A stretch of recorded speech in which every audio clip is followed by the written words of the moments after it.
ఆడిషన్స్‌కి వెళ్ళినప్పుడు ఏదో ఒక సంథింగ్ డైలాగ్ చేస్తారు కదా! ఇప్పుడు మా కోసం ఒక డైలాగ్ చేయాలన్నమాట మీరు. మీకు డైలాగా? నచ్చిన డైలాగ్ చేయండి. లేదంటే మీరు ఫస్ట్ ఆడిషన్ ఇచ్చుంటారు కదా!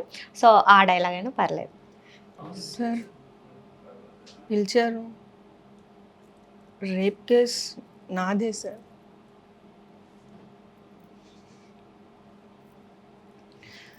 సార్ నేను డాన్సర్‌ని అనేది నిజమే గానీ, అందరితో అలా ఉంటానని కాదు కదా సార్. నేను కష్టపడి పైకొచ్చిందాన్ని సార్. అలాంటివన్నీ చేస్తానని మీరెలా అనుకున్నారు సార్? సార్ ప్లీజ్ సార్ నేను చెప్పేది ఒక్కసారి వినండి సార్. కావాలంటే సీసీటీవీ చూడండి సార్ ఒక్కసారి. వాడొక పెద్ద చీటర్ సార్. నాకేమైందో తెలీదు గానీ, ఆ రోజు పడుకునే ఉన్నా సార్. కానీ లేచి జూస్తే వాడలా చేశాడు సార్. అప్పటికి అనుకున్నాను సార్ అరుద్దామని.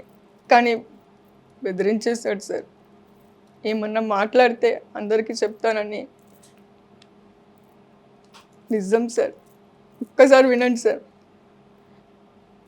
వాళ్ళందరూ పొలిటీషియన్స్ అయినా సరే ఒక ఆడదాన్ని తెలుసుకోలేనప్పుడు ఇంకెందుకు సార్ ఈ పోలీస్ అయ్యండి.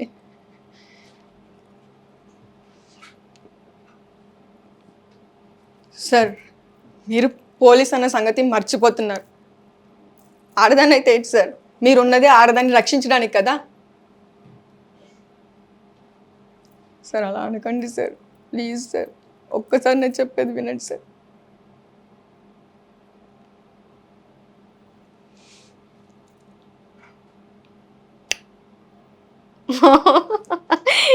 ఇంకొంచెం సేపు ఉంటే మేము ఏడ్చేవాళ్ళమేమో. అలా చేశారు. ఓకే. చాలా బావుంది. సో, ఎందుకు అంటే మీకు కామెడీ వర్షన్ ఇష్టమా? లేకపోతే ఎమోషనల్ లాగా అలా ఇష్టమా మీకు? ఏదైనా నేను కామెడీ చేశాను, ఎమోషనల్ చేశాను, ఓకే. పొగరుగా చేశాను రీల్స్‌లో. ఓకే. అన్ని వేరియేషన్స్ ట్రై చేస్తాను. సో, ఇలా చేసినప్పుడు అంటే ఈ క్యారెక్టర్ బావుంది నీకు, ఇలా అయితే బావుంది అని అంటే ఎలాంటిది ఎక్కువ ఏది చెప్తూ చాలా ఉంటారు? మంది నాకు పొగరుగా సెట్ కదా! అయిందని నేను అదే అనుకుంటున్నాను. అన్నారు. సో, అదే కొంచెం రీచ్ వచ్చింది. కానీ ఓకే. ఫైన్. ఓకే. అందరికీ అన్నీ నచ్చవు గదా! అంటే నన్ను చూడడానికి ఇన్నోసెంట్‌లా ఉన్నా అంటారు గానీ, అంటే చెప్పినప్పుడు మాత్రం యాక్టింగ్‌లో నీకు పొగరు సెట్ అయితదని చెప్పి. But okay. It's a character కాబట్టి నేనేం పెద్ద ఫీల్ అవ్వను. ఫీల్ అవ్వరు.